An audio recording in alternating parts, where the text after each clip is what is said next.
C'est parti, tout le monde. Bonsoir tout le monde, bienvenue à cette réunion régulière du mois d'avril 2021. À cette séance tenue le 6 avril par visioconférence conformément aux dispositions du Code municipal et du décret ministériel d'état d'urgence. Sont présents à cette visioconférence le maire, moi-même, Yvon Laramé, les conseillères Heidi Fortin et Nathalie Lemaire, ainsi que les conseillers Carole Boivin, Patrick McDonald et Maurice Séguin. La séance est présidée par le maire, le directeur général et secrétaire trésorier Marc-Antoine Bazinet est également présent et agit comme secrétaire d'assemblée. On est maintenant rendu à 1.1.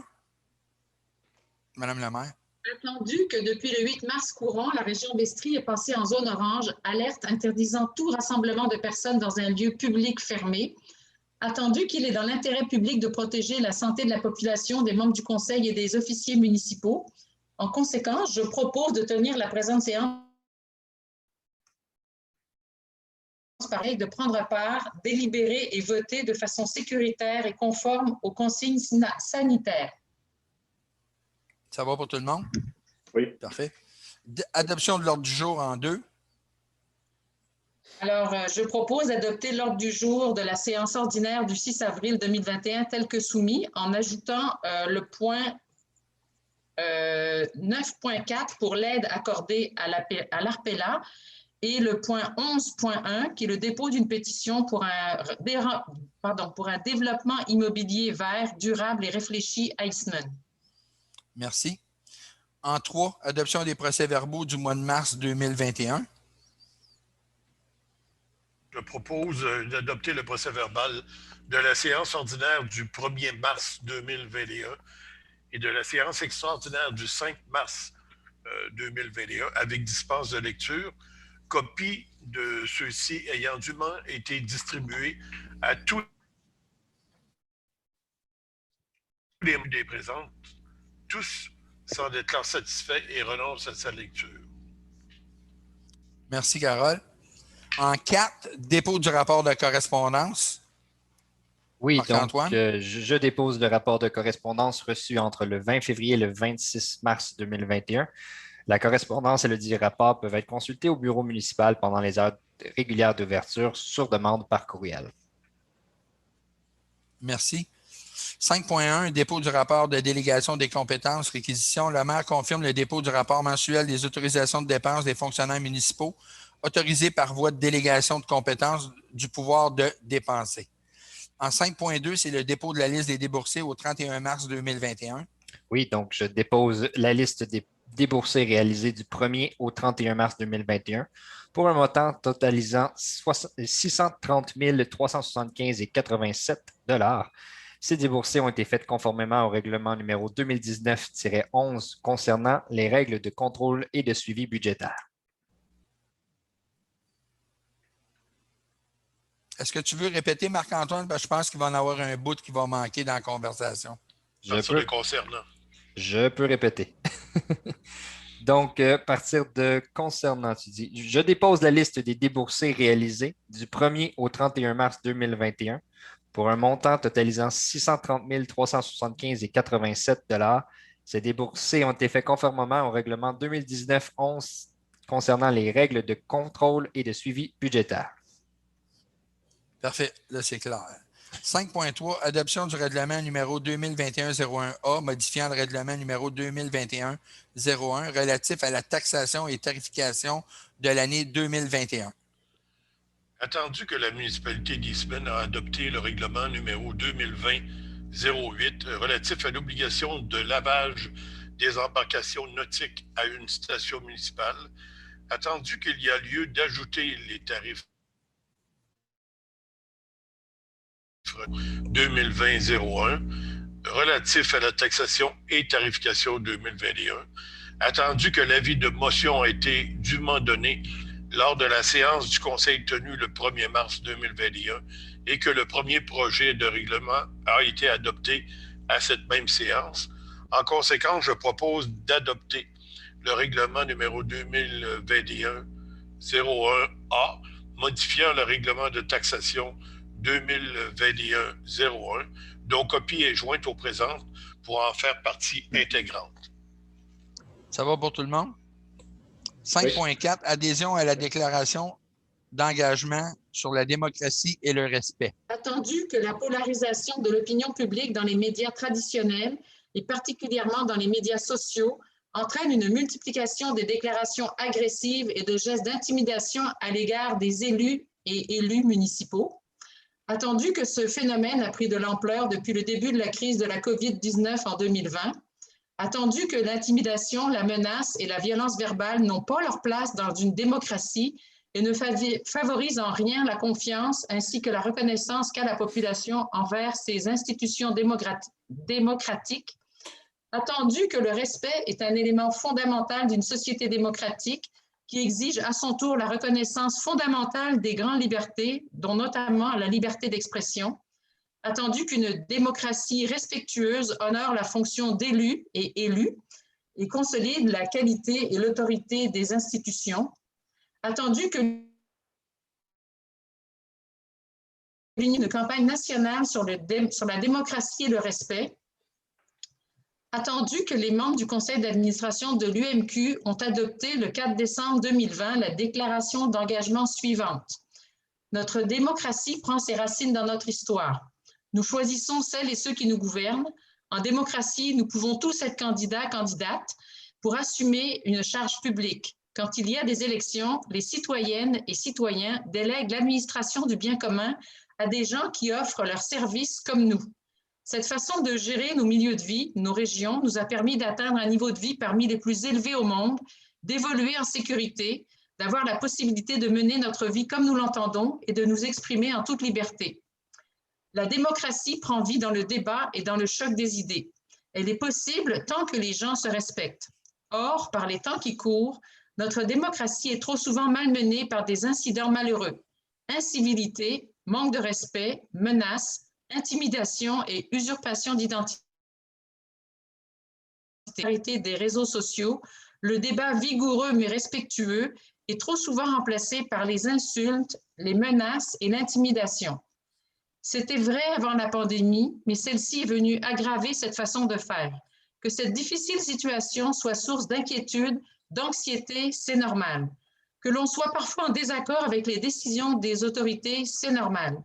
Mais il n'est pas acceptable que des femmes et des hommes qui exercent une responsabilité publique au service de leurs concitoyennes et concitoyens soient intimidés, poussés à la démission, parfois même menacés de mort, contraints de se déplacer avec une protection policière. Je vous rassure, à Eastman, on n'est pas rendu à la menace de mort et à la protection policière, mais le reste, ça peut s'appliquer. Donc, dans moins d'un an, se tiendront les élections municipales dans toutes les municipalités du Québec. D'ici là, il nous faut prendre soin de notre démocratie. Il nous faut renouer avec un débat respectueux des personnes et des institutions. Rappelons-nous que les élus et les titulaires de charges publiques s'engagent pour le mieux-être de leur population. Favorisons l'engagement politique, ne le décourageons pas. Comme élus municipaux et élus municipaux, nous sommes fiers de servir nos concitoyennes et concitoyens et c'est pourquoi nous appelons au débat démocratique dans le respect. Nous disons la démocratie dans le respect, par respect pour la démocratie. Et nous invitons les élus et élus de toutes les municipalités du Québec à joindre le mouvement. En conséquence, je propose d'adhérer à la déclaration d'engagement ayant pour thème la démocratie dans le respect, par respect pour la démocratie, de s'engager à accompagner les élus et élus municipaux, ainsi que toutes les sphères de la gouvernance municipale pour valoriser la démocratie municipale et consolider la confiance envers les institutions démocratiques, de transmettre une copie de cette résolution à l'UMQ. Ça va pour tout le monde? Parfait. Ah oui. En 5.5. Je vais juste rajouter le texte de tout ce que je viens de distribuer au mois de février, mars. En tout cas, le dernier, l'avant-dernier. Il est apparu aussi à Parfait. la télé, dans les journaux. En tout temps. Peut-être, malgré ce qu'on doit endurer, parce que ça dénonce quand même des phénomènes répandus, je tiens quand même à remercier les citoyens qui continuent à faire preuve de respect. Les autres, ben, j'ai moins de choses à leur dire. Garde-toi une petite gêne. En 5.5, affectation à l'excédent affecté dans le fonds environnement. Attendu que la taxation 2020 relative aux tarifs pour la réserve environnement totalise 30 333,19 sous en date du 31 décembre 2020. Attendu qu'une tenue à jour du rôle d'évaluation peut apporter une augmentation ou une diminution de ce montant. En conséquence, je propose d'affecter à l'excédent affecté, fonds environnement, le montant total taxé.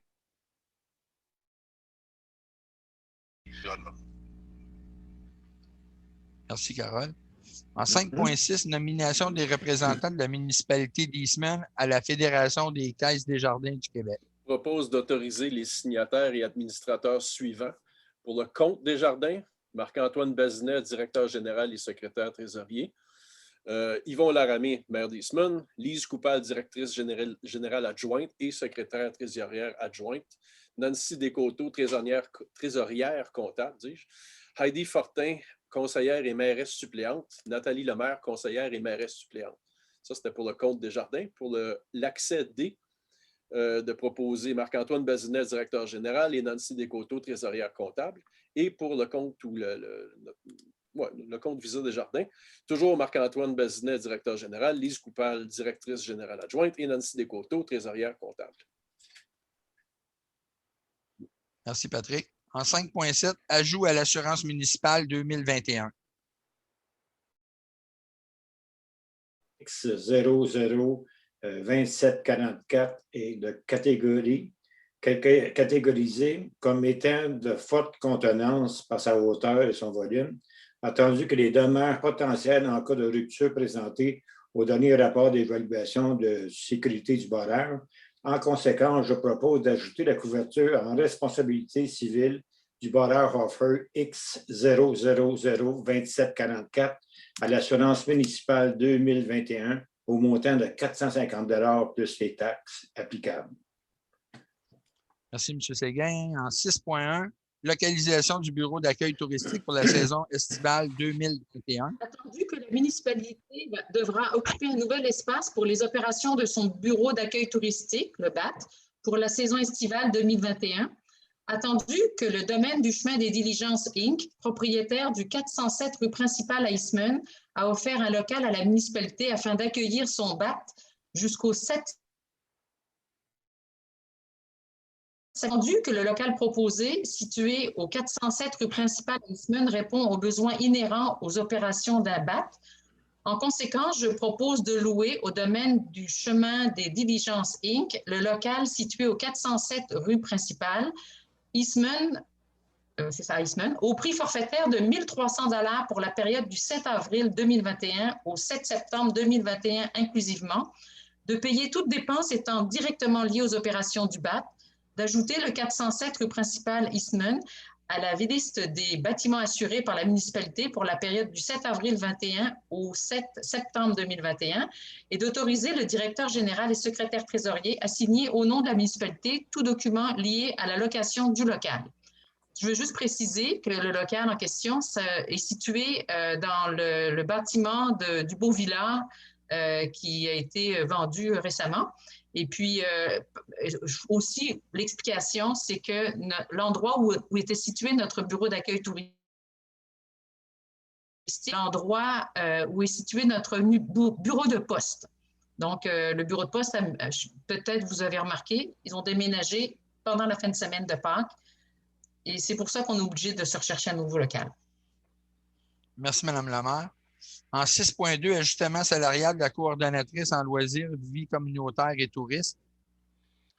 Attendu que la municipalité avait convenu avec la coordonnatrice en loisirs, vie communautaire et tourisme de réviser ses conditions salariales, attendu que la municipalité se dit satisfaite du rendement professionnel de la coordonnatrice en loisirs, vie communautaire et tourisme, en conséquence, je propose de ratifier l'ajustement salarial de la coordonnatrice en loisirs, vie communautaire et tourisme afin que celle-ci soit, dès le 15 mars, rétroactivement, donc 2021, au 3e échelon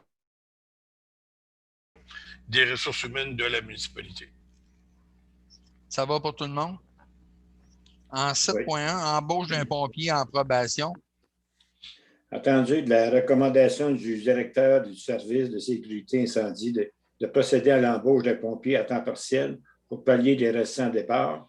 En conséquence, je propose d'embaucher le pompier Étévin Comtois à temps partiel en probation à compter du 6 avril 2021, selon les conditions de travail fixées annuellement par le Conseil, et de confirmer l'embauche permanente du dit pompier au terme d'une période de probation de 6 mois conditionnellement à une recommandation favorable du directeur du service d'incendie.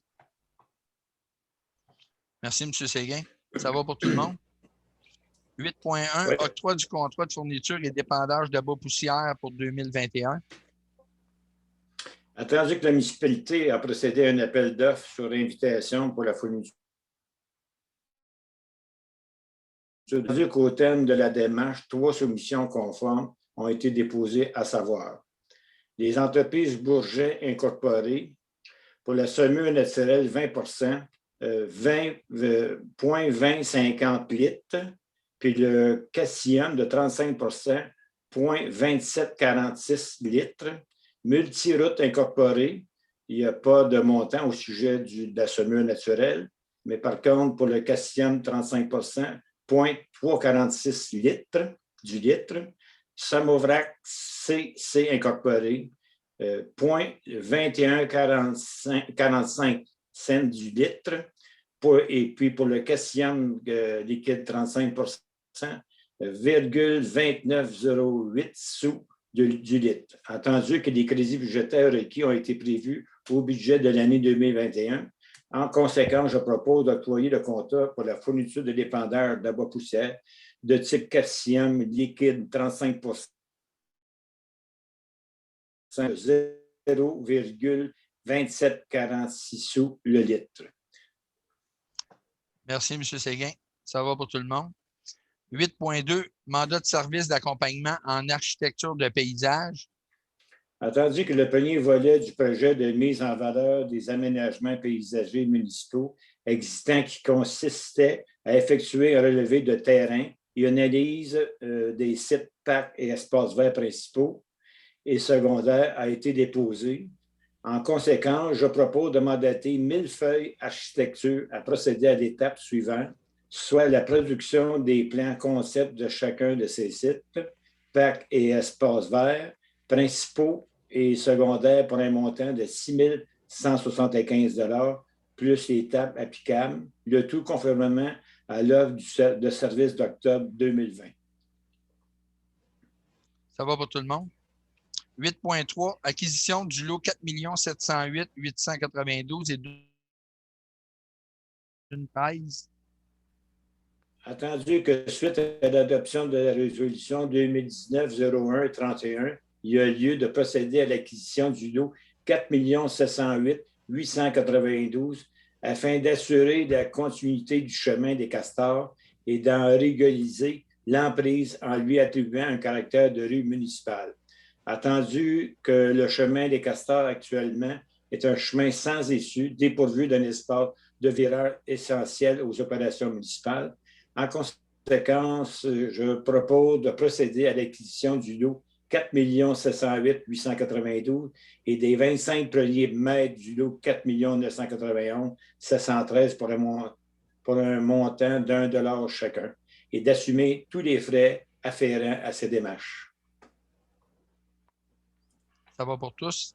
8.4, embauche d'une employée saisonnière, parc et espace vert. Attendu le souhait des aménagements paysagers principaux, attendu la recommandation du comité des travaux publics d'embaucher une ressource attitrée aux parcs et aux espaces verts afin d'en prendre en charge les travaux et de l'effectuation des jardins municipaux. En conséquence, je propose d'embaucher Mme Lison Laverdieu à titre de journalière parcs et espaces verts de mai à octobre 2021, conformément aux conditions mentionnées en annexe. Ça va pour tout le monde? En 8.5, avis de motion et présentation du règlement 2021-09 décrétant des dépenses en immobilisation de 221 470 pour la réfection de la conduite d'aqueduc, la réfection de la chaussée et l'installation d'une conduite d'égout sanitaire de la rue de la Grève et un emprunt pour en payer le coût. Alors, je donne un avis de motion à l'effet qu'il serait présenté pour adoption lors d'une prochaine séance du Conseil 13 09, décrétant des dépenses et immobilisations de 221 470 $ pour la réfection de la conduite d'Aqueduc, la réfection de la chaussée et de l'installation d'une conduite d'égout sanitaire de la rue de la Grève et un emprunt pour en payer le coût. Une dépense de lecture du dit règlement est demandée afin d'alléger la procédure d'adoption. Une copie du dit projet de règlement est remise aux membres du Conseil, le tout conformément à la loi. Ça va pour tout le monde? 8.6, acquisition d'une camionnette et d'un élévateur hydraulique. Attendu que l'acquisition d'une camionnette est prévue au programme de triennal des mobilisations en 2021, attendu qu'une demande de prix a été effectuée auprès de 2 concessionnaires. En conséquence, je propose d'autoriser l'achat d'une camionnette F250 4x4 2022 au coût de 46 161 $, plus les taxes applicables, et d'autoriser l'achat d'un élévateur hydraulique Tomgate pour la porte arrière auprès de Val Striford de Sherbrooke au coût de 6 542 $ et 33 sous, plus les taxes applicables, et d'autoriser le directeur des travaux publics à signer au nom de la municipalité tout document lié à la compétition de la transaction et d'affecter l'excédent accumulé non affecté au paiement de ces dépenses. Ça va pour tout le monde? Achat d'équipement de signalisation pour une camionnette des travaux publics. Attendu que l'acquisition d'une camionnette est prévue au programme de triennal de mobilisation en 2021, attendu pour assurer la sécurité des employés municipaux et du public, cette camionnette doit être munie d'équipements de signalisation. D'équipements de signalisation pour la camionnette F250 de la municipalité auprès de Zone Technologie électronique incorporée de Chambly au coût de 4 300 $ et 29 sous, plus les taxes applicables, et d'autoriser le directeur des travaux publics à signer au nom de la municipalité tout document lié à la compétition de transactions et d'affecter l'excédent accumulé non affecté au paiement de ces dépenses. Ça va pour tous? Oui. En 9.1, destitution au sein du comité consultatif en environnement, le CCE. Attendu que le conseil municipal peut mettre fin au mandat d'un membre du CCE dans le cas d'un comportement pouvant nuire au bon fonctionnement et à la réputation de la municipalité, tel qu'énoncé au point 3 de la Constitution du comité consultatif en environnement CCE, adopté le 3 décembre 12-488. En conséquence, je propose de destituer M. Claude Desautels du comité consultatif en environnement CCE de la municipalité d'Eastman. Merci, M. Boivin. Ça va pour tout le monde? Oui. En 9.2, contribution au Fonds des municipalités pour la biodiversité. À jouer dans la lutte et l'adaptation au changement climatique, ainsi que pour la conservation, la restauration et la mise en valeur des milieux naturels sur son territoire. Attendu que la Société pour la nature et les parcs, SNAP Québec, organisme voué à la protection des milieux naturels, et la Fondation de la faune du Québec, c'est après la Fondation, organisme dont la mission est la conservation et la mise en valeur de la faune et de ses habitats, ont mis sur pied un fonds des municipalités pour la biodiversité, Eastman, c'est après le fonds MB ou ville, afin de développer des projets de protection de la biodiversité. Attendu que chaque fonds MB est destiné à recevoir des contributions en argent et à les réserver exclusivement pour soutenir la réalisation de projets conformes au mandat de la Fondation et à des projets soumis par la municipalité ou la ville détentrice de ce fonds MB. Attendu que la Fondation s'engage à contribuer pour les années 2020 à 2023 inclusivement au fonds MB Eastman selon l'une ou l'autre des modalités suivantes. 1. Pour chaque dollar de contribution versé par la municipalité d'Eastman en 2020-2021, 2020-2022 et 2022-2023, un montant équivalent à 7 % de la contribution de la municipalité sera prélevé pour alimenter le plan Nous, le volet 3. Un montant équivalent à 8 % de la contribution de la municipalité sera prélevé pour la gestion du fonds MB Eastman par la Fondation. Au point 2, pour chaque dollar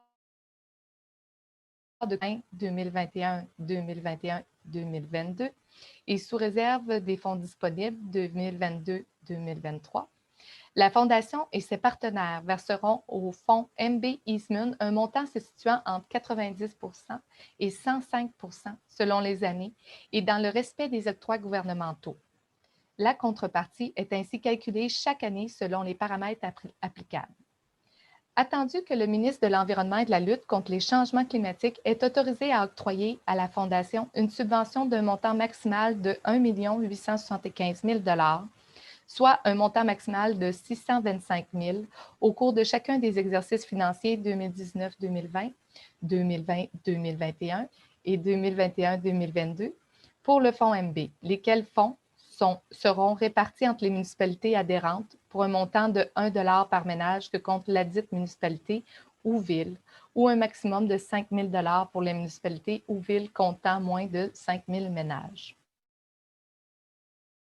Vertu d'entente et des municipalités et la Fondation est destinée au développement de projets de protection des milieux naturels et de lutte au changement climatique.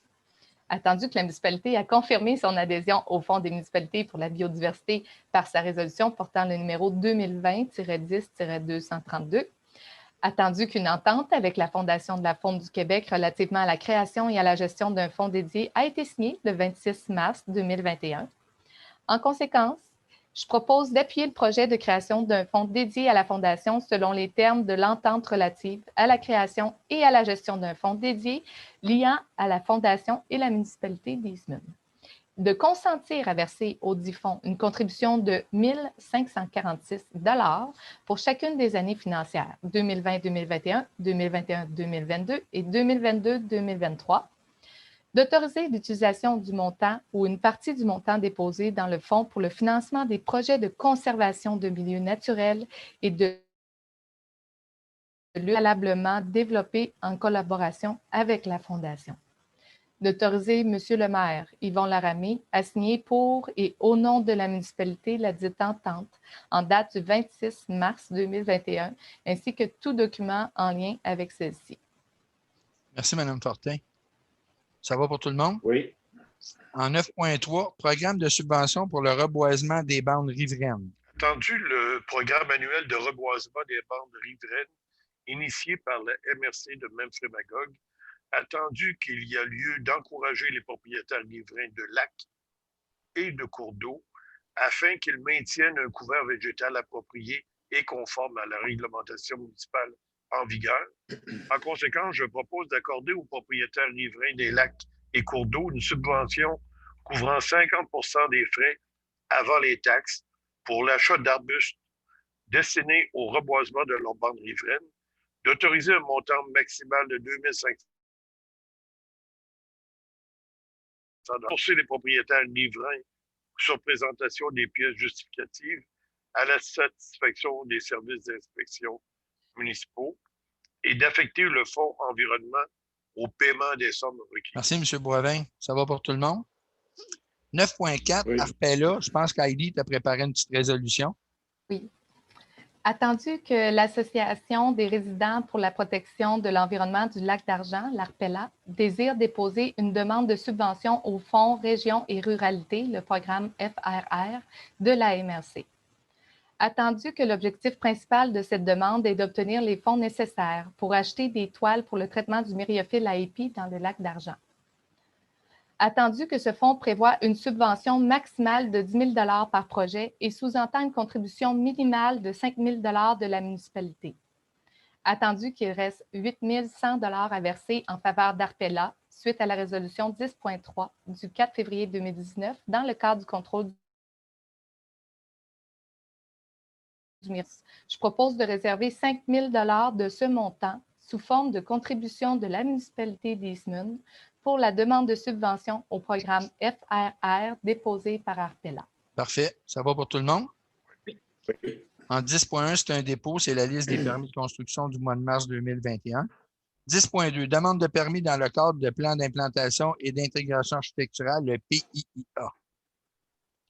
Attendu que le comité consultatif en urbanisme, le CCU, a pris connaissance des demandes d'approbation au règlement de PIIA lors de son assemblée du 17 mars dernier, attendu que les demandes doivent respecter les critères et objectifs du règlement municipal 2002-14 et ses amendements concernant le PIIA, attendu la recommandation du CCU à l'égard de ces demandes, en conséquence, je propose d'accepter, conformément aux résolutions adoptées par le CCU lors de son assemblée du 17 mars 2021, jointe au présent pour en faire partie intégrante, les demandes d'approbation au règlement PIIA suivant.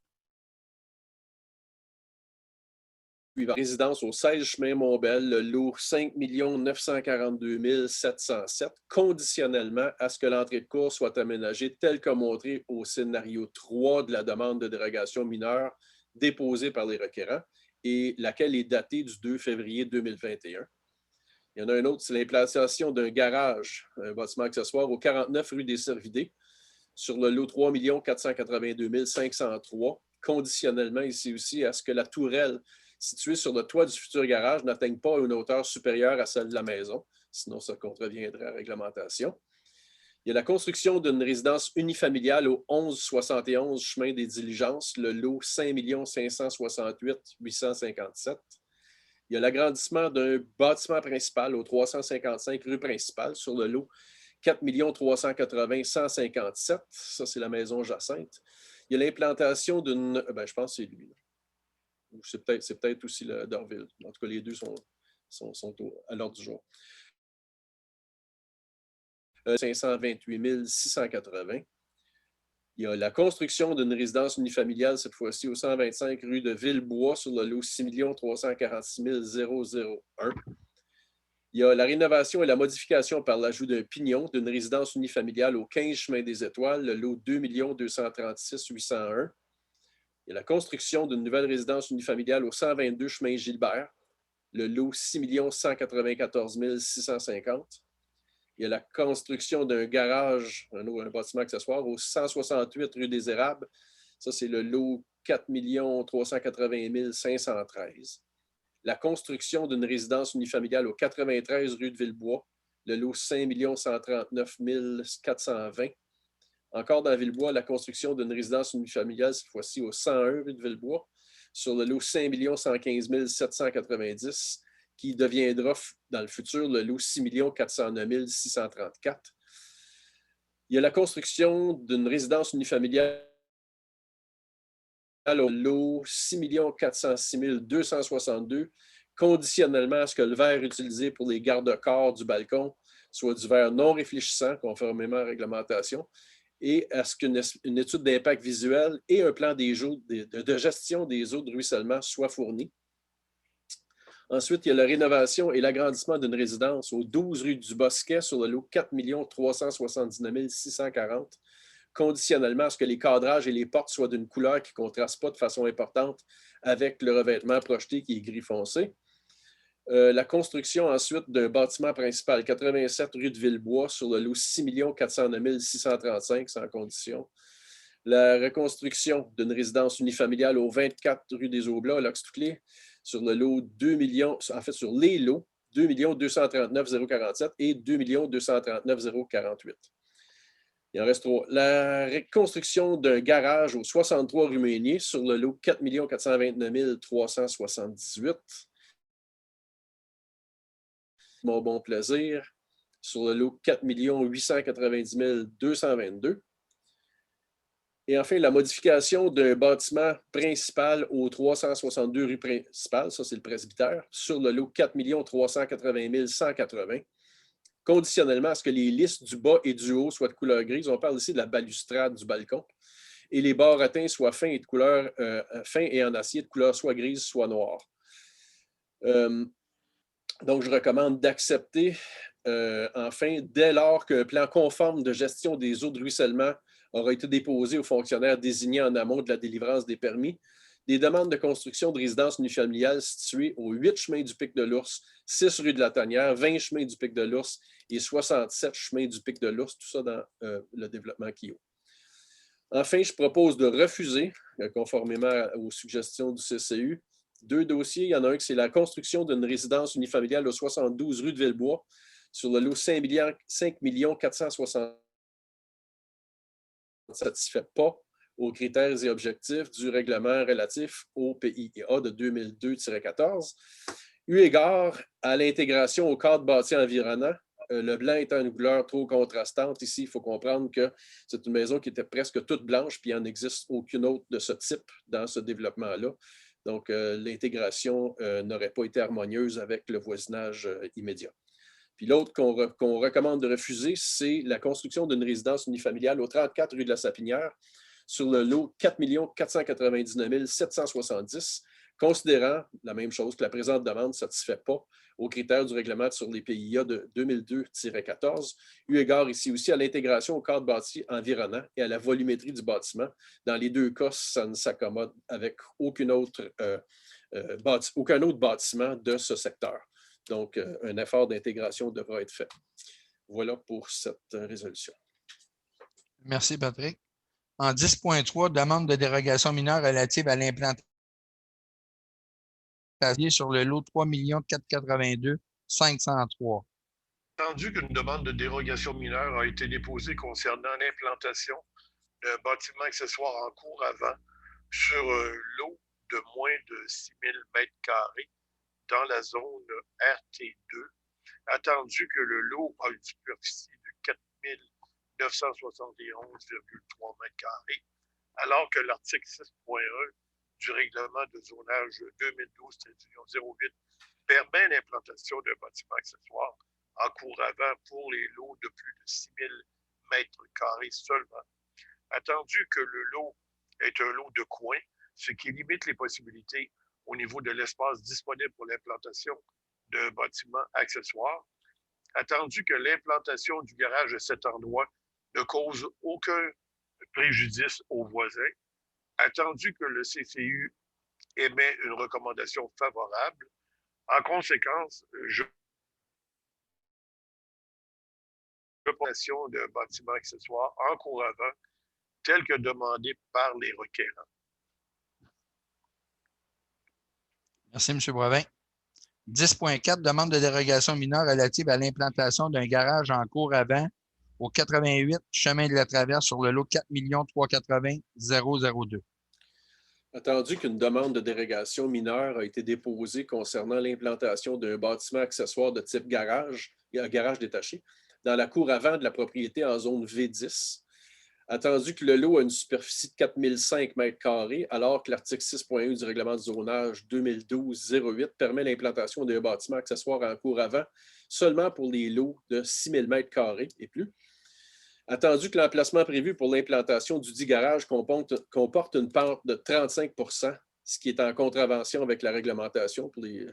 Pour information, c'est 15 % qui est permis, donc plus que le double. Attendu que la dite pente fait aussi l'objet d'une demande de dérogation, attendu que le Conseil les contraintes relatives aux pentes de terrain auraient dû être prises en compte pour y adapter le projet au départ par les demandeurs, attendu que le CCU a émis une recommandation défavorable. En conséquence, je propose de refuser cette dérogation mineure pour l'implantation d'un garage détaché en cour avant, tel que demandé par les requérants. Merci, M. McDonald. En 10.5, demande de dérogation mineure relative à l'implantation d'un bâtiment accessoire sur un terrain présentant une pente de plus de 15 % au 88 chemin de la Traverse. Attendu qu'une demande de dérogation mineure a été déposée concernant l'implantation d'un garage détaché sur un terrain présentant une pente de plus de 15 % sur le terrain visé situé en zone V10, attendu que le garage serait implanté sur une partie du terrain présentant une pente de 35 en contravention avec l'article 15.16.1 du règlement de zonage 2012-Union. Pente supérieure à 15 dans cette zone. Attendu que le Conseil considère que la dérogation est considérable, donc 2 fois le minimum qu'on accepte, qui est 15 attendu que le CCU émet une recommandation défavorable. En conséquence, je propose de refuser la dérogation mineure telle que demandée par les requérants pour l'implantation d'un garage détaché sur un terrain présentant une pente de 35 Merci, M. Boivin. En 10.6, demande de dérogation mineure relative à la marge de recul arrière dans le cadre de l'agrandissement d'une résidence au 426 chemin Georges Bonalé sur le lot 4 498 498. Attendu qu'une demande de dérogation mineure a été déposée concernant l'agrandissement d'une résidence dans la marge de recul arrière dans la zone RUR 8, attendu que l'agrandissement demandé serait implanté à 8.7 5.24 du règlement de zonage 2012-08 qui exige une marge de recul arrière minimale de 15 mètres dans la zone RUR 8. Attendu que le Conseil considère que la dérogation est acceptable si le propriétaire voisin n'a pas d'objection, attendu que le CCU émet une recommandation favorable. En conséquence, je propose d'accorder la dérogation mineure telle que demandée par les requérants pour l'agrandissement d'une résidence unifamiliale à 8,7 mètres de la ligne de l'eau arrière, conditionnellement à ce que les requérants obtiennent un affidavit du propriétaire voisin confirmant qu'il ne s'objecte pas à l'octroi de la dérogation. Ici, pour le bénéfice des gens, c'est qu'un des critères quand on demande une dérogation, c'est que ça ne cause pas de préjudice aux voisins ou à autrui. Les requérants avaient dit qu'il y avait l'accord du voisin, mais à défaut de l'avoir en nos mains fébriles, on ne peut pas juste prendre ça pour acquis, donc on leur demande ça en condition, ce qui ne devrait pas poser problème. Merci, M. McDonald. En 10.7, entre un bâtiment accessoire et une résidence au 21 rue des Pins sur le lot 4 380 178. Attendu qu'une demande de dérogation mineure a été déposée concernant la distance requise entre un bâtiment accessoire et une résidence dans la zone R1, attendu que l'article 7.2.5 du règlement de zonage 2012-08 exige une distance minimale de 2 mètres entre un bâtiment accessoire et un bâtiment principal, attendu que le bâtiment accessoire est situé à une distance de 0,5 mètres de la résidence, attendu que la dérogation a été créée par inadvertance lors de la rénovation effectuée sur la maison avec permis requis, attendu que le Conseil considère que la dérogation mineure ne cause pas aucune ou à quiconque, attendu que le CCU émet une recommandation favorable. En conséquence, je propose d'accorder la dérogation mineure afin de régulariser la distance entre un bâtiment accessoire et une résidence au 21 rue des Pins, telle que demandée par le requérant. Merci, M. Boivin. 10.8, demande de dérogation mineure relative à la méthode de la redevance de fonds fin de parc et terrain de jeu dans le cadre d'un lotissement sur le chemin Cartoon, lot 2 457 265 et 6 357 822. Attendu qu'une demande de dérogation mineure a été déposée concernant le mode de prélèvement des frais de parc et terrain de jeu requis dans le cadre d'un lotissement le long du chemin Cartoum dans la zone RUR 11. Attendu que l'article 3.2.1 du règlement de lotissement 2012-09 exige que les frais de parc décrits au dit article soient acquittés en prélevant 3 % en argent et 3 % en terrain, qui atteint la superficie minimale requise prescrite pour la zone. Attendu que la partie que la municipalité aimerait prélever en terrain est située en zone agricole permanente, et que le dit prélèvement devrait donc faire l'objet d'une demande d'autorisation pour morcellement et aliénation à la CPTAQ. Attendu que les promoteurs et la municipalité s'entendent pour procéder par servitude selon entente entre eux, afin d'éviter des délais inhérents à une telle demande. En conséquence, je propose d'accorder la dérogation mineure afin que le prélèvement des frais de parc, je me mêle, soit fait en argent uniquement, soit 6 de la valeur établie de la façon décrite à l'article 3.21 du règlement de lotissement 2012-09, tel que demandé par les requérants. Ça va pour tout le monde? Parfait. Oui. 10.9. Adoption du règlement numéro 2021-02, amendant le règlement de zonage numéro 2012-08. Entendu que la municipalité d'Eastman a adopté le règlement de zonage numéro 2. La municipalité a le pouvoir en vertu de la loi sur l'aménagement et l'urbanisme, RLRQ chapitre A 19.1, de modifier son règlement de zonage. Attendu que l'avis de motion a été dûment donné lors de la séance du Conseil tenue le 11 janvier 2021 et que le premier projet de règlement a été adopté à cette même séance, attendu que suite à l'Assemblée de consultation écrite tenue le 29 janvier du 29 janvier, effectivement, au 15 février 2021. Aucun commentaire n'a été énoncé à ce moment. Le deuxième projet a été adopté le 1er mars 2021. Attendu que 18 personnes ont déposé une requête pour tenir un registre, mais que le nombre de signatures requis n'a pas été atteint, numéro 2021-02, amendant le règlement de zonage numéro 2012-08, dont copie est jointe au présent pour en faire partie intégrante, et de transmettre copie du règlement à la MRC de Belfort-Magog afin d'obtenir le certificat de conformité requis par la loi. Merci, M. Boivin. En 10.10, adoption du deuxième projet de règlement numéro 2021-06, amendant le règlement de zonage 2012-08. Attendu que la municipalité d'Eastman a adopté le règlement de zonage 2012-08, attendu que la municipalité a le pouvoir en vertu de la loi sur l'aménagement et l'urbanisme, de son petit nom, la RLRQ, chapitre A-19.1, de modifier son règlement de zonage, attendu que l'avis de motion a été dûment donné lors de la séance du Conseil tenue le 1er février 2021 et que le premier projet de règlement a été adopté à cette même séance. Attendu que suite à la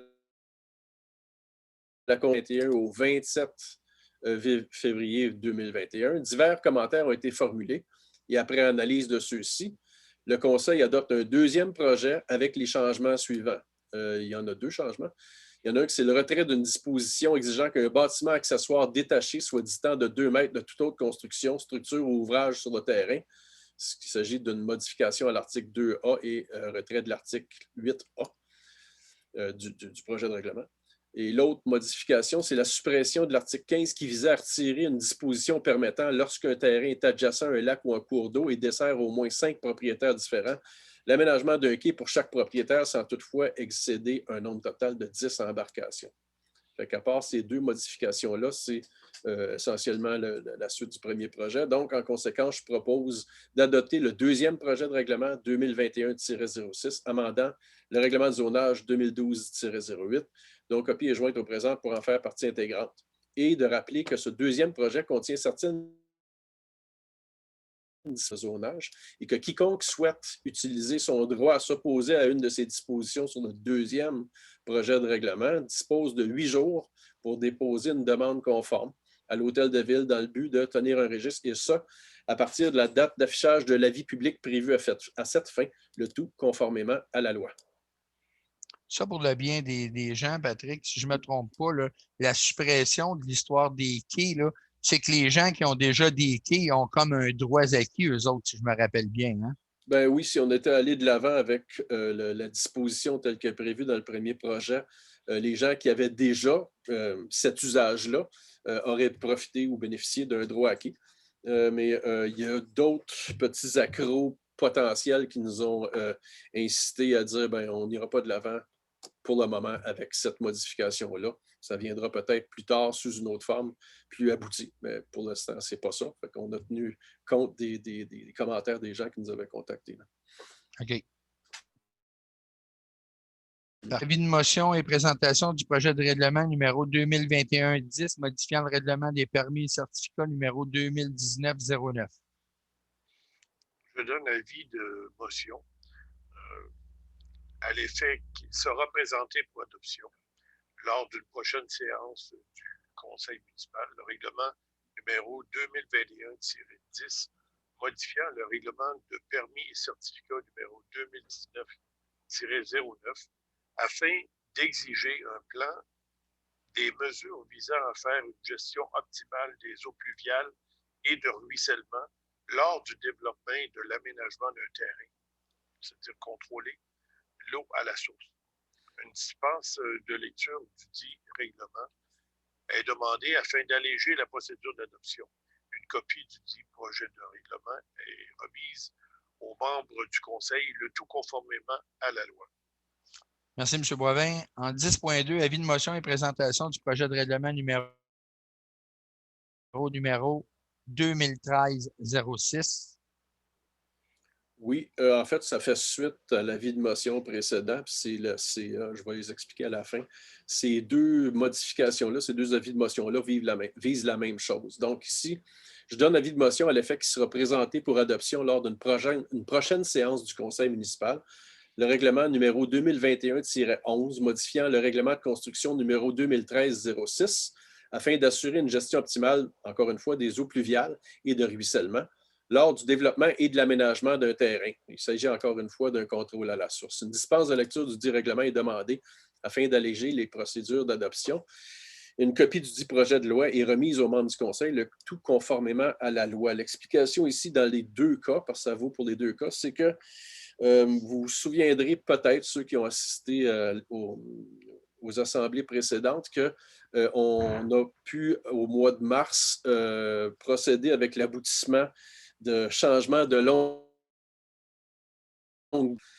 qui faisait qu'on soustrayait certaines zones au PIA, puis on en ajoutait d'autres, là où, disons, pour des considérations d'aménagement du territoire, on le jugeait opportun. Mais ce faisant, on savait aussi, puis on n'avait pas pu finir complètement le travail, puis c'est ce qu'on fait aujourd'hui, en enlevant certaines zones montagneuses qui étaient régies par un PIA, du règlement de PIA, on se trouve à les enlever également de la disposition 3.3.5 dans le règlement de PIA qui exigeait des mesures de contrôle, en fait de rétention des eaux pluviales et de ruissellement sur les terrains, afin évidemment de ne pas accroître le volume dans les différents affluents des différents bassins hydrographiques. Donc, puis des problèmes d'érosion que ça occasionne en aval dans les cours d'eau et les lacs. Donc, ici, ce qu'on fait, vu qu'il y a certaines zones qui auraient pu,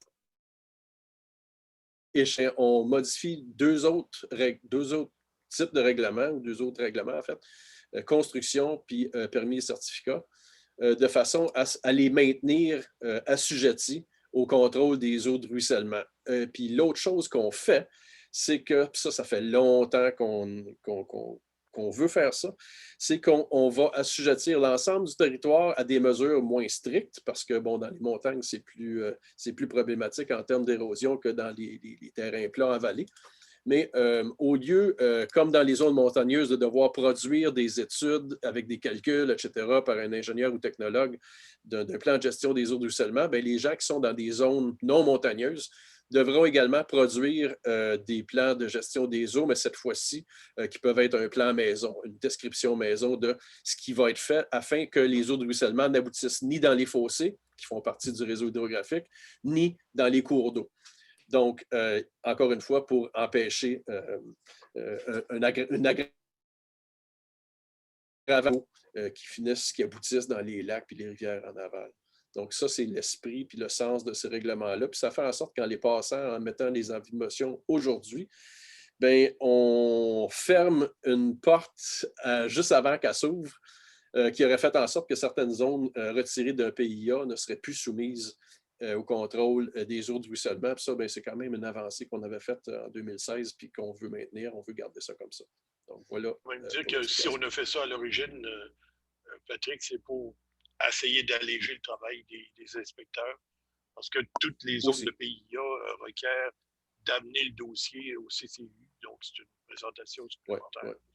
Sauf qu'en voulant accroître leur productivité, en réduisant cette paperasse-là, on s'enlevait la possibilité de contrôler les eaux de ruissellement pour ces terrains. Oui, ça aurait été un effet pervers, puis c'était pas dans l'esprit de ce qu'on voulait faire. Ça fait qu'on a corrigé immédiatement le tir. C'était des raisons d'urbanisme et de services externes. Il y a eu un délai d'1 mois pendant lequel personne n'a pu en profiter, ça fait qu'on est correct. Merci, M. McDonald, pour les explications. En 10.13, adoption du projet de règlement 2021-11 modifiant le règlement de construction 2013-06. Voilà. Oui, bien, ça va avec la résolution précédente. On vient de lire, attendu que la municipalité d'Eastman a adopté le règlement de construction 2013-06, attendu que la municipalité a le pouvoir en vertu de la loi sur l'aménagement et l'urbanisme RLRQ chapitre A19.1 de modifier son règlement de construction, attendu que la municipalité souhaite réduire le volume des eaux de ruissellement et traiter les eaux pluviales au niveau d'un terrain, donc le contrôle à la source, avant qu'elles n'atteignent le réseau hydrographique pour d'eau ou fossé, attendu qu'un avis de motion a été donné à la séance ordinaire. Vous adoptez le projet de règlement 2021-11 modifiant le règlement de construction numéro 2013-06. Merci, M. Boivin. On est maintenant rendu à Varia. Dépôt d'une pétition pour un développement immobilier vert, durable et réfléchi à Eastman. C'est une pétition qui nous a été déposée par Mme Grandmaison de Eastman Vert. Pétition qui comporte environ 534 noms, mais il y a lieu d'apporter quand même un commentaire à l'égard de la pétition de 534 noms, qui a environ 165 noms qui sont des résidents de la municipalité d'Eastman. La balance des noms provenait de gens qui ont signé la pétition, là, fait que c'est important de le mentionner quand même, mais c'est quand même une pétition de 534 noms qui nous a été déposée. Comme toutes les pétitions qu'on reçoit à la municipalité, on en accuse réception et on va discuter du contenu de la pétition dans les va adopter. On est maintenant rendu à la période de questions. Juste avant, oui. Avant, j'ai des variants, moi, que je veux parler. OK, mais peut-être qu'on peut. D'habitude, les variants, on ne les fait pas en dernier de tout. On les fait après la période de questions. Non? Oui? Oui. En variant. Okay. Alors, moi, je voulais souhaiter la bienvenue à notre nouveau directeur général. On n'a même pas pris le temps de le présenter au début. J'avais ça là. Ah oui, OK, tu l'avais. Bon, je le fais dans la place. Yvon. Bienvenue Marc-Antoine. Pour ceux qui avaient vu qu'une nouvelle tête dans notre Zoom, là, vous avez notre nouveau directeur général qui rentre en fonction, ça fait déjà 2 semaines? 1 semaine?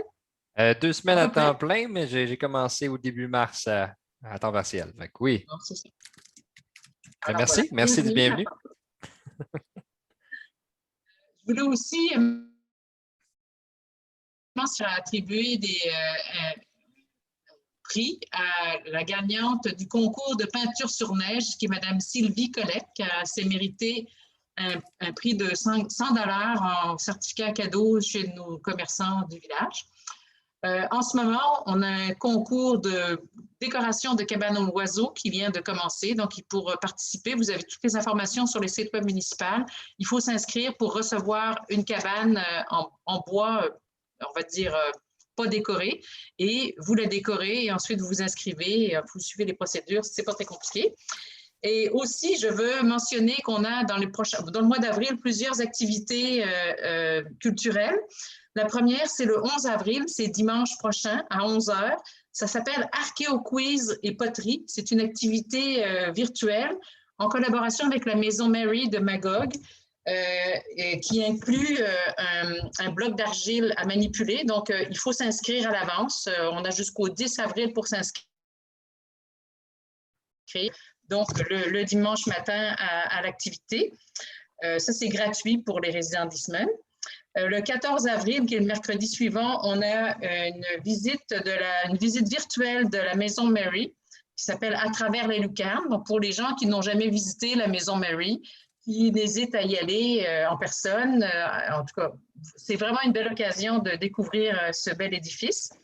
Et le 23 avril, on va faire la clôture de l'activité « Un livre, un village 2020 » avec la participation de David Goudreau, qui est l'auteur du livre « Ta mort à moi », qui était notre sélection de la 10e édition d'Un livre, un village. Donc, ça va être en ligne parce qu'on ne peut encore toujours pas prévoir des activités en groupe. Donc, en ligne, le 23 avril, qui est la Journée mondiale du livre et des droits d'auteur, à 15 h, on demande aux gens de rapporter, si possible, les 50 exemplaires qui sont en circulation, de les rapporter à la bibliothèque. Apprécié.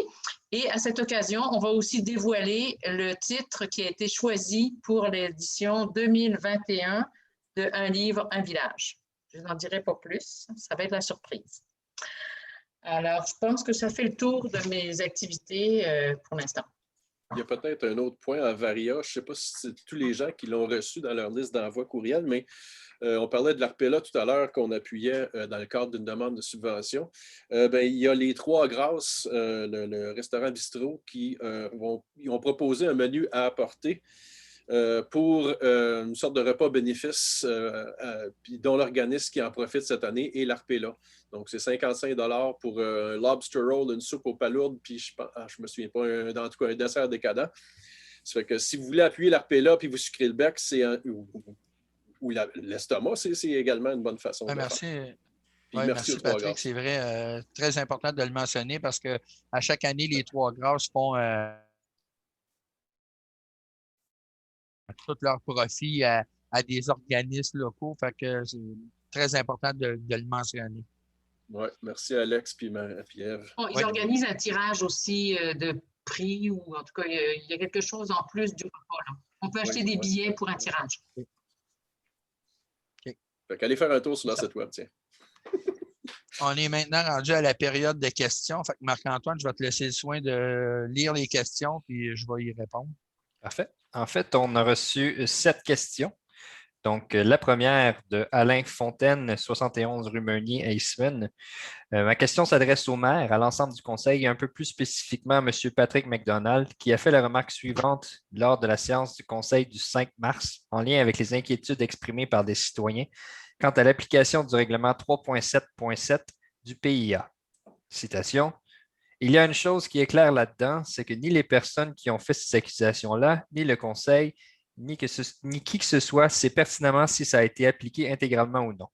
Fin de la citation. Comment, en tant que citoyens, devons-nous interpréter cette affirmation étonnante et extrêmement inquiétante à l'effet que nos élus, dont le rôle est de veiller aux intérêts à la seule administration de la municipalité, soient totalement dans le noir à ce sujet? Le fait qu'il y a beaucoup de roulements dans ces dernières années dans le poste de DG et d'inspecteur ne facilite pas les choses, bien évidemment, mais est-ce que ça ne devrait pas justement inciter le conseil à faire preuve de plus de vigilance? Voilà pour cette première question. Oui, M. Fontaine veut parler de 3.3.7. C'est sans doute une erreur de frappe, c'est pas grave. Je trouve ça un petit peu amusant ou étonnant à mon tour qu'il soit capable de me citer correctement en disant en répétant mes termes exacts, c'est-à-dire personne ne sait pertinemment si 3.3.7 du règlement de PIA a été appliqué intégralement ou non. En d'autres mots, ça veut dire qu'on n'était pas en mesure le mois passé de dire dans quelle mesure, quel tour de passe-passe logique on en arrive à nous mettre dans la bouche qu'on était dans le noir total. C'est pas ça pantoute qu'on a dit. Ça fait que ça, je ne sais pas si c'est une question ou si ça dénote d'autres intentions mais ce n'est pas une situation exacte. J'invite M. Fontaine à retourner à la citation des paroles exactes qui sont sorties de ma bouche. C'est celles-là qui sont les bonnes.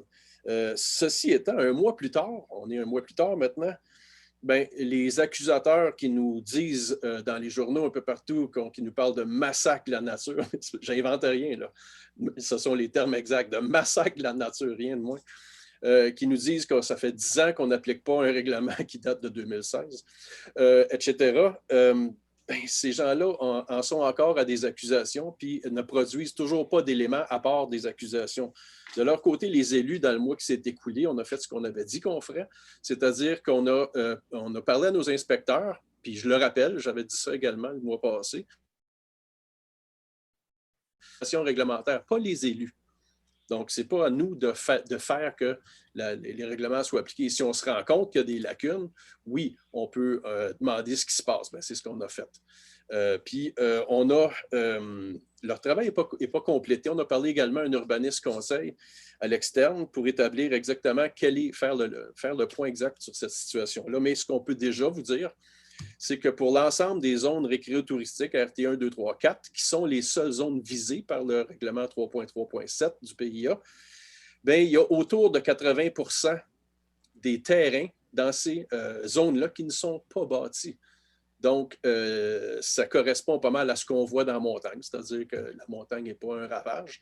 Il y a 2 ou 3 % qui étaient représentés par des chemins ou des parcs. Puis le reste, on va dire 17 % qui sont des terrains déjà bâtis. Mais on s'entend également que ce n'est pas parce qu'un terrain est bâti qui a été déboisé à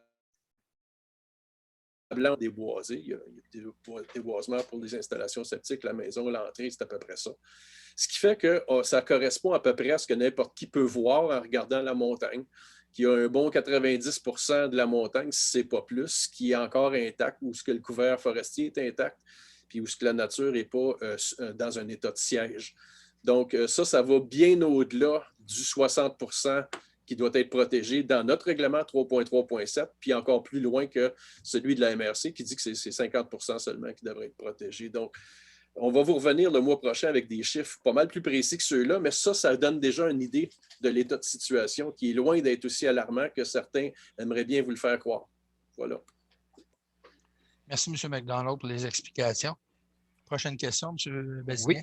Deuxième question nous provient de Marie-Ève Cardin, 136 rue Martin. En fait, elle a deux questions. La première, est-ce que les élus ont pris acte de la pétition de plus de 500 signatures qui a été déposée au Conseil le 1er avril 2021? Ont-ils l'intention de poser un geste dans le sens de la demande de moratoire ou toute autre gestion en lien avec la pétition? Quelle sera la suite des choses en regard du dépôt de cette pétition? Donc, ça, c'est la première question de Mme Cardin, qui est suivie par cette seconde. Serait-il possible d'envisager que les rencontres du Conseil se tiennent en live sous forme de rencontres Zoom et que les citoyens puissent y participer? Beaucoup de municipalités ont adopté cette option plus favorable au discours et à la participation. Alors, si les élus s'ennuient du monde, ils pourraient au moins les voir dans le Zoom. Voilà pour les deux questions de Mme Cardin. OK. Pour la réponse, le Conseil en a déjà parlé et puis avait statué que la décision finale, c'était de maintenir les assemblées en visioconférence, mais à huis clos. C'est la décision qui a été prise à l'effet de garder le mode opérationnel qu'on utilise présentement. Ça a été la décision qui avait été prise par les membres du Conseil. Pour ce qui est de la pétition, bien, comme toutes les pétitions, et je l'ai mentionné tantôt, on accuse réception de la pétition. On va la regarder, on va l'analyser, on va regarder les demandes qui sont faites là-dedans. Et oui, on va revenir avec des réponses, des questions assurément aux gens qui ont déposé la pétition pour en connaître plus sur à quel endroit on s'en va avec ça, mais c'est la position du Conseil pour l'instant. Parfait. Prochaine question. Oui, exactement. Pour la troisième personne, il s'agit de Michel Loisel, 72 chemin du Cèdre. Lui aussi a également deux questions. Sur le suivi de votre réponse à l'une de mes questions lors de la séance du 1er février. Il s'agissait du manque de stationnement au niveau de Georges Bonali et de la route verte et sur le pourquoi que la municipalité avait refusé un terrain en guise de compensation de lotissement du développement du Pic de l'Ours Kyotera. Votre réponse, la municipalité possède déjà un terrain qui pourrait être utilisé dans ce secteur. Ma question est, où est ce terrain? En deuxième question, M. Loisel mentionne, pour ce qui est du contrôle de la poussière, celui-ci fait partie intégrante de la qualité de vie des citoyens. Quelles sont la politique et les pratiques en cours à Eastman? En fait, si vous me permettez, M. Laramé, je peux répondre aux deux questions. Pour ce qui est de la première, concernant le stationnement, effectivement, la municipalité possède un terrain sur la rue Daniel Charland qui pourrait être effectivement utilisé à ces fins-là. Puis je peux également mentionner que j'ai validé avec le directeur des travaux publics, mais le stationnement présentement en place sur Georges Bonali est en voie d'être agrandi pour ajouter une quinzaine de places. Donc, on travaille activement à ce niveau-là. Pour ce qui est du contrôle de l'abat poussière, en fait, au cours de cette séance-ci, on vient justement d'émettre le contrat suite à un appel d'offres public. Je peux vous expliquer le principe. Il y a de l'épandage au besoin en début de saison, surtout pour les grandes artères. Ensuite, suivant le chargement granulaire, donc on va refaire les routes qui sont en poussière de roche, on va les refaire d'abord. Puis un coup que ces routes-là vont avoir été refaites, il y a eu un chargement granulaire, on possède un épandage d'abat poussière à la grandeur du territoire. Ça se passe vers la mi-juin. Puis on fait une attention particulière dans le cas de certains critères où on sait que, par exemple, c'est plus venteux, etc. Donc, il y a une gestion un peu cas par cas aussi par rapport aux abats poussières. Donc, voilà pour le troisième citoyen. Pour ce qui est du quatrième, merci. Monsieur Claude Deshôtels. Une demande de moratoire a été faite par le CCE et par Imaginons Eastman concernant les développements dans les zones RT. Il semble bien que vous n'avez pas donné suite, même si vous n'en avez pas parlé en assemblée du Conseil. Vous continuez sans doute à accorder des permis de construction dans ces zones sans avoir les résultats de votre consultant concernant les zones de conservation exigées par le PIA. Est-ce qu'il faudra se contenter des terrains restants, ceux qui ont moins de valeur écologique et faunique?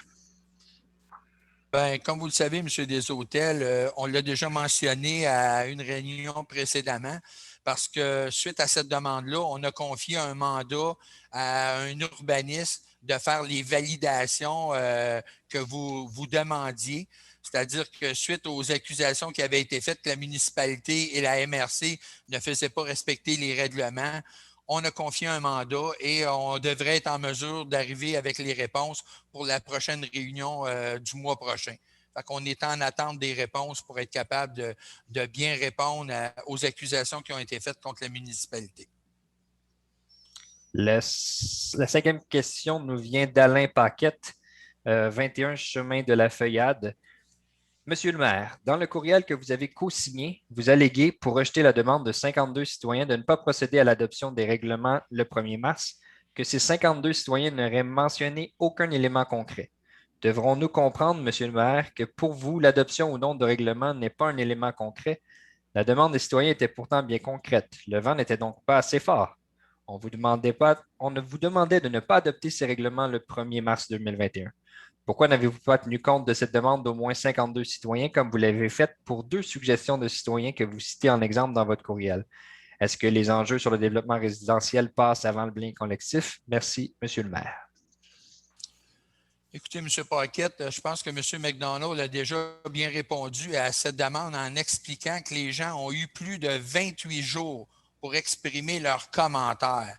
On dit bien, quand on fait une consultation publique, c'est pour recevoir des commentaires. C'est pas pour recevoir un genre de pétition de 52 personnes qui nous demandent la même chose, c'est-à-dire de ne pas adopter quelque chose. C'est une consultation, c'est pour recevoir des commentaires. Exactement. Il y a des gens qui se sont prévalus de ce délai-là pour en émettre des commentaires et le conseil en a même tenu compte.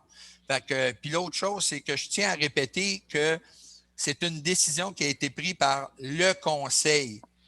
Souvent, on fait référence, Monsieur le maire, vous avez fait ci, Monsieur le maire, vous avez fait ça.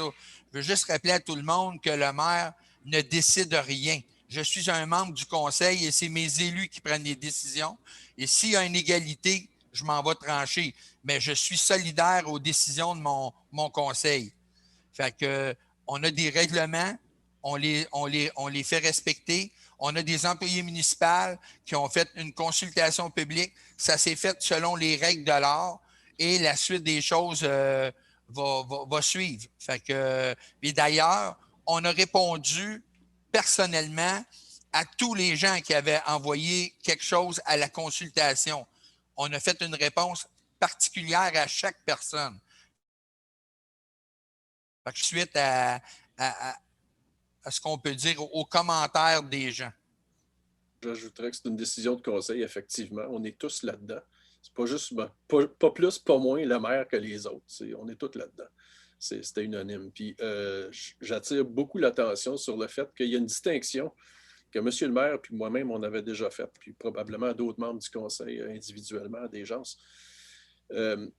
Quand on demande aux gens de s'exprimer, il y a des gens qui ont eu, c'était 26 jours, en fait, c'était pas 28, mais ouais, qui ont eu 26 jours à s'exprimer sur la teneur du règlement. Puis il y en a 2 qui ont fait des propositions. Ils n'ont pas juste dit « adoptez toutes », ils ont dit « voici ce que nous autres, on aime moins là-dedans, puis est-ce qu'il n'y a pas lieu de changer ça pour telle raison. » Bon. Il y en a 52 autres qui ont envoyé un email générique qui avait été ensemencé par la formation Imaginons Eastman, puis c'est bien correct, mais ils nous demandaient juste de scraper les règlements, rien d'autre, sans nous donner aucune raison de le faire.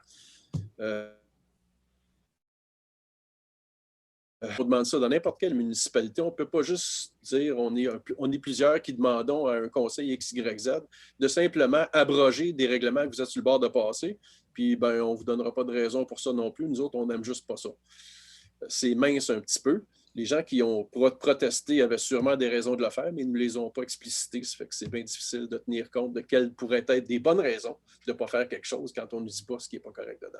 Puis, dans la réponse aux gens, on leur a fait valoir aussi que la municipalité a donné 26 jours pour répondre, puis les gens qui ont reçu l'email générique de la formation Imaginons Eastman ont eu 2 jours pour répondre. Ça fait quand on dit que c'est 13 fois moins, là. Ça fait quand on reproche au conseil de ne pas donner assez de temps aux gens, si ça c'est vrai, c'est 13 fois plus vrai pour certains autres. C'est bien dommage, mais c'est comme ça. Merci, M. McDonald. Pour la 6e question, elle nous provient de Manon Dubuc, d'Eastman. Puisqu'il est impossible de trouver sur le site de la municipalité le procès-verbal de la consultation publique, les citoyens ne peuvent pas savoir comment et qui se sont exprimés lors de cette consultation. Je vous demande donc de faire la nomenclature exhaustive du nom de toutes les personnes qui se sont exprimées lors de cette consultation publique écrite, de leurs demandes et commentaires, ainsi que les réponses que la municipalité leur a données. Il est important de savoir comment les concitoyens se sont exprimés, quelles ont été leurs demandes et leurs objections. Ces informations doivent être révélées pour que la consultation publique soit publique. Merci d'avoir lu intégralement et l'attention portée à cette demande. En fait, si vous voulez bien, M. Laramé, je peux répondre à Mme Dubuc. En fait, merci, Mme Dubuc, d'avoir porté ceci à notre attention. On n'est pas nécessairement habitué à la municipalité de faire des consultations publiques écrites. Et effectivement, on va s'engager à rendre public un compte-rendu sur notre site Web afin qu'effectivement tous les éléments qui ont été discutés lors de cette consultation-là soient rendus publics sur notre site Web. Donc, voilà, je peux vous annoncer que ça va être fait dans les prochains jours. Merci. 7e et dernière question. Elle nous vient de M. Yves Racicot, d'Eastman. Monsieur le maire, d'abord les faits, la mise en contexte. Le 25 février 2021, à 8h28, j'ai fait une demande de renseignement dans le cadre de la consultation publique à Madame la directrice générale. Le 26 février, à 11h13, Madame la directrice accuse la réception de ma demande de renseignement et m'invite à consulter la documentation en ligne, ce que j'ai fait méticuleusement sans trouver les réponses à mes questions, environ une douzaine de questions. Le 26 février à 12h01, je repose mes questions à Madame la directrice, notamment au sujet de la reconfiguration des ongles d'application des PIA. Le 1er mars 2021, j'adresse 3 autres questions devant être posées à la période de questions de la séance du Conseil. Madame Coupal a mentionné qu'elle avait reçu un commentaire de M. Racicot. C'était des questions et non un commentaire. Donc, aucune des questions que j'ai posées dans le cadre de la consultation publique écrite et les changements réglementaires n'ont été prises en compte. Pourtant, mes questions ont tous été posées dans les délais requis. Je vous ai demandé, entre autres, de lire le procès-verbal de la consultation publique. Les citoyens auraient alors appris que plus d'une 50aine de leurs concitoyens avaient demandé formellement et concrètement de ne pas adopter ces projets du règlement le 1er mars. Monsieur le maire, quels sont vos critères pour déterminer que les questions valent la peine qu'on y réponde et d'autres pas? Quels ont été vos critères pour rejeter la demande de plus d'une cinquantaine de citoyens pour reporter l'adoption des projets de règlement? Comment, Monsieur le maire, si vous ne répondez pas aux questions des citoyens, si vous ne faites pas de procès-verbal de consultation publique, pouvez-vous affirmer que votre consultation écrite obligatoire s'est déroulée selon les exigences du MAMACH? Quels seront vos critères pour l'appréciation des pétitions de plus de 500 personnes vous demandant un moratoire à Eastman? OK, bien, premièrement, la pétition, c'est une chose, puis la consultation publique, c'est une autre chose. En ce qui a trait aux questions, je pense qu'on en a parlé entre les membres du conseil, puis nous, ce qui nous a été rapporté à l'égard des questions que M. Racicot avait posées directement à la directrice générale, c'était des questions qui étaient adressées à la directrice générale et non pas aux membres du conseil. Et jamais les questions ne sont montées pour être posées en période de conseil. Ça a toujours été, nous, ce on s'est fait dire de la part de la directrice générale, c'est que les questions lui avaient été posées à elle et elle avait répondu tant bien que mal à M. Racicot et c'est comme ça qu'on a entendu parler. Fait que je pense qu'on ne refuse pas de répondre à personne. Tous les gens qui nous posent des questions, on prend plaisir à répondre aux questions qui nous sont posées. Pour ce qui est de la consultation publique, bien, je pense que M. Bazinet vient de le dire. Il y a un compte-rendu qui va être fait. Rendu disponible sur le site de la municipalité, qui va venir faire état exactement de ce que Mme Dubuc, ce que M. Racicot dit à l'effet qu'il y a eu un certain nombre de personnes, dont 50 quelques personnes qui ont envoyé le même courriel demandant et ainsi de suite. Le procès verbal va être la réalité de ce qui s'est passé réellement pour la consultation publique et ça va être rendu public sur le site de la municipalité. Fait que puis en dehors de ça, il n'y a pas de critères de sélection à savoir à qui on répond, pourquoi on répond, puis quelles sont les questions qu'on répond, puis quelles sont celles qu'on ne répond pas. On répond aux questions. C'est ce qui complète pour ma réponse à M. En complément de réponse, la municipalité est sur le point d'émettre également sur son site web des commentaires beaucoup plus détaillés sur les différents aspects qui nous sont reprochés ou où on nous fait des accusations, notamment sur ces deux règlements-là, également sur des milieux on dit qu'on ne peut pas jouer dedans, ce qui est quand même pas rien. Qui nous parle également d'environnement en général puis de protection de la montagne. Là aussi, on a essuyé toutes sortes d'accusations où il n'y avait pas beaucoup de matériel à part les accusations elles-mêmes. Bien, on va donner la position de la municipalité puis surtout donner l'heure juste. Les gens pourront regarder les affirmations des uns puis les affirmations des autres puis se faire leur propre idée. Merci, M. McDonald. C'est ce qui met fin à la période de questions pour la réunion de ce soir. Comme on a épuré tous les sujets à l'ordre du jour, ça me prendrait un proposeur ou une proposeuse. Oui, M. Boivin. Avant, je voulais simplement informer tout le monde qu'à partir de maintenant, il y aurait des CCE qui vont être tenus aux 2 mois et que j'invite tous ceux qui veulent contribuer à la vie municipale à nous écrire à la municipalité à info candidature pour devenir membre du CCE. Nous sommes à la recherche d'un membre pour un ou une membre pour le CCE. Vous faites une petite lettre de motivation juste simplement pour expliquer pourquoi vous pensez que vous pouvez apporter quelque chose au niveau de l'environnement. Qu'est-ce qui vous intéresse en environnement? Ça peut être l'eau, l'air, le bruit, l'éblouissement. On est ouvert à toutes les discussions. On ne parle pas que de lacs. Autre sujet, là, je vous parle comme président du CCE.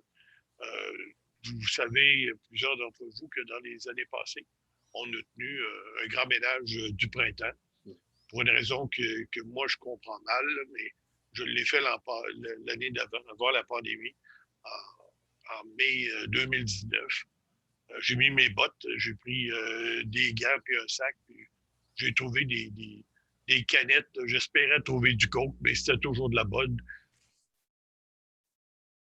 Et citoyens ou visiteurs qui aiment ces petites canettes-là. J'en ai pas trouvé une qui était d'autre chose que de la bière. Sur le chemin des diligences, et j'ai fait le chemin en fait sur le lac. Je peux pas, j'y passe en vélo, là, puis je me dis, ça va être terrible là, cette année parce que l'année passée, on ne l'a pas fait. Et puis, si on ne le fait pas cette année, ben, le gazon va pousser. Il y a du foin, il y a des arbustes qui vont pousser, on ne les verra pas. Mais ils sont encore là. Et on ramasse énormément de plastique et de canettes.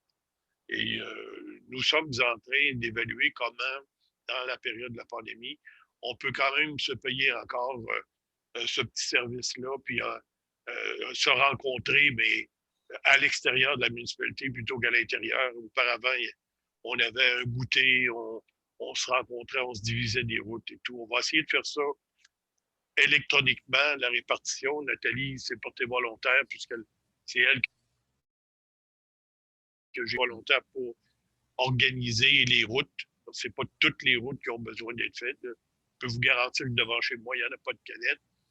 Mais dans les routes qui sont circulées, les routes d'accès, Georges Bonali, chemin des diligences et tout, les terrains sont super grands. Donc, les gens peuvent nettoyer 25-30 pieds chacun de chaque côté de leur entrée charretière, mais ailleurs, c'est sale. Puis je vous garantis que c'est extrêmement sale. Là. C'est comme pas un petit sac. J'ai rempli 4 gros sacs noirs là, et j'avais de la difficulté à les sortir des fossés. Donc, ça va être terrible cette année si on ne fait pas un effort. Donc, j'espère que bientôt, on va être capable, soit que si vous êtes sur les alertes, on va vous informer. Si ça vous intéresse, envoyez un petit courriel à info@eastman.québec en disant campagne ou nettoyage du printemps. Et le 8 mai ou dans ce coin-là. Plus tard, Nathalie me dit qu'il y a trop de pelouse. Des fois, un peu avant, il y a trop d'eau. Donc, il y a juste un week-end qui fait vraiment l'affaire. Puis on va le trouver et on va vous tenir au courant. Merci, M. Boivin. Compléter, là, je vais juste mentionner qu'on est en train de travailler sur une formule qui soit respectueuse des mesures sanitaires et que je pense qu'on enverra un petit feuillet d'explication comment procéder par publipostage. Donc, surveillez votre courrier, puis vous devriez recevoir ça dans les prochaines semaines, là, en tout cas avant le début mai. Merci d'avance à tous ceux qui voudront bien participer. Merci à tout le Voulez-vous monde. que je ferme la séance? Oui, je vais juste remercier les gens, Nathalie, qui prennent le temps de regarder la visioconférence pour se tenir au courant des réunions du Conseil. Je peux vous assurer que tous les membres du Conseil, on a vraiment hâte de retomber au public. C'est sûr que c'est notre souhait là, de retrouver notre public le plus rapidement possible en présence. Merci beaucoup. Donc, je ferme la séance maintenant. Merci, Mme la maire, pour la levée de l'Assemblée. Il est 20h58. Merci.